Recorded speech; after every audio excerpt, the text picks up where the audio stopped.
What's the instance analysis on the numbers?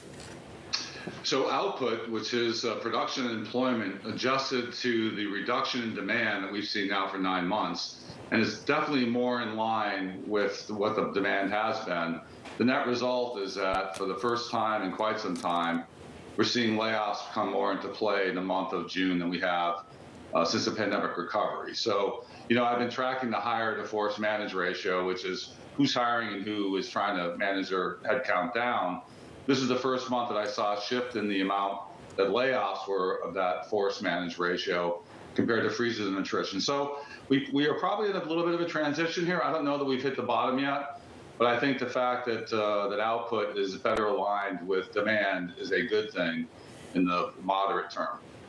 Tim, what kind of timeline are we looking at here? I mean, there's still a little bit of a consensus building on Wall Street that the R word, that recession that we've been waiting for 1 to 2 years, is going to hit at the end of the year. Is that a timeline that lines up with the data you're seeing?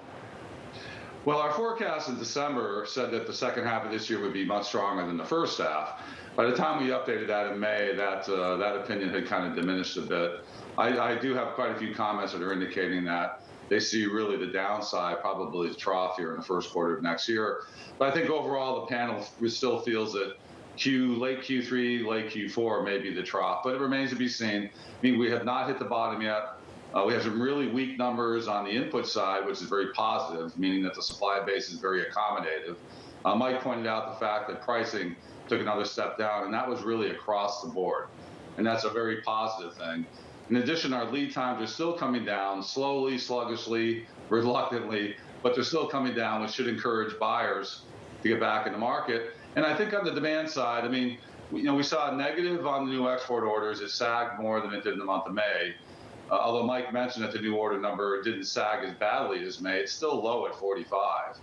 The only positive thing on the demand side is that our panelists think that the level of inventories that their customers have of their product is at the low end of too high now, which is pretty good. Yeah. So, overall here, demand is not there. And, if demand is not there, factors are having to make the tough decision for the second half about output plans, absorption, and most importantly, headcount. And I think the month of June, we've seen some movement in that direction.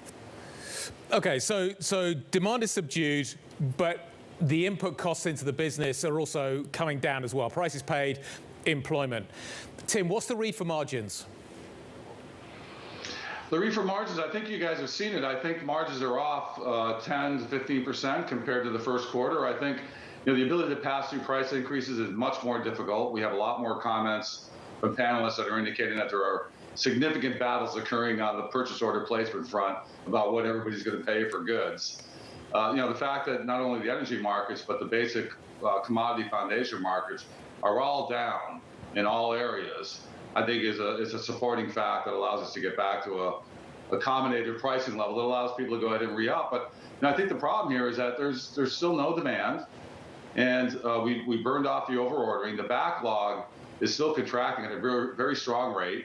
There's 5 things that I watch that's going to indicate when we see a turnaround. Only one of them is positive, and that's on the lead time side. And I think, I've been watching the percent of industries that are contracting under 45, which to me is a very alarming number. And we're now at 46%. That's the highest number since I've been tracking it. And last month, I think we were at 27%. So our top 2 industry sectors, chemicals and computers, are contracting the strongly of the top 6. And, the 2 of those together is 30% of manufacturing GDP. So, until we see that chemical products area turn around and come back up about 45, see a little bit of a recovery here on the computer and electronics side, we're going to be hanging at this low level.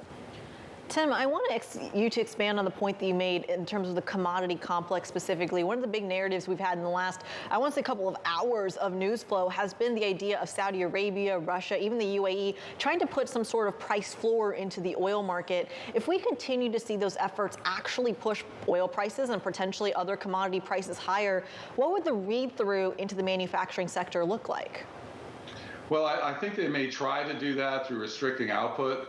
But, if there isn't the strong demand that we had pre-pandemic, then they're going to push it really hard and not get a lot of recovery here. And there'll be big battles most likely within the OPEC Plus about who's actually going to cut back. So, right now it looks like energy is not an issue. It's at a proper price support for, whether it's natural gas or whether it's petroleum products. it seems to be pretty accommodative. And they're going to try to take more capacity out primarily because China's just not consuming. But I'm not so sure that's going to have the $85, $90 a barrel price that they're looking for. At the same time, and when we got concrete, we have steel, we got copper, we got aluminum, all down. So, that's all. We wanted to get there. It's probably not down strongly, but it's still not. At least it's not rising. Which when you're counting inflation, that's really the important point. Tim, is the era of labor hoarding now over? Well, we still have a significant amount of people quitting, surprisingly. And we still have, more than 1-to-1 of our panelists are reporting that they're still hiring. So we're sitting at about 1.2 to 1 hire versus the force manage, which is about the lowest level that we've had since I've been tracking this thing.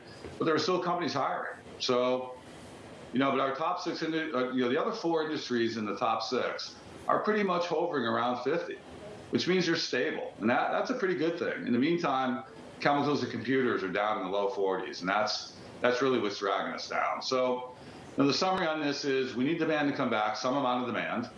Right now, the output side, which is revenue, which is production, which equals revenue, as well as employment, is now aligning with the low demand, which means then that the revenue is going to be lower in the second half. Profit is going to be more challenging. As we talked about for the last couple of months, probably a decent indication here now that we'll start to see more people get let go.